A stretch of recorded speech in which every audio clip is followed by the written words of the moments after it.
เพิ่นเว้าสู่ฟังว่าความหวังอยู่เมืองกรุงอยากมีอยากรุ่งให้เอาแข้งไปขายมีอยู่มีกินแต่มันบ่มวนหัวใจแข่งขันงานใหญ่ดินรนแทบตายในแต่ละวัน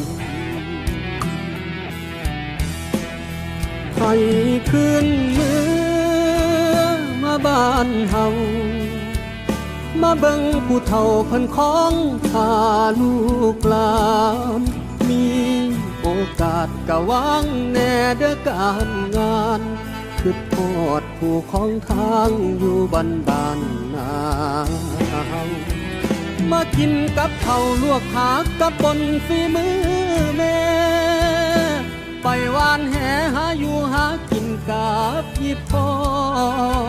ไปอยู่เมืองใหญ่ภาพจำเก่าลืมแล้วไปนอคันยังคือพ่อให้เป้ากลับมาเวลายัง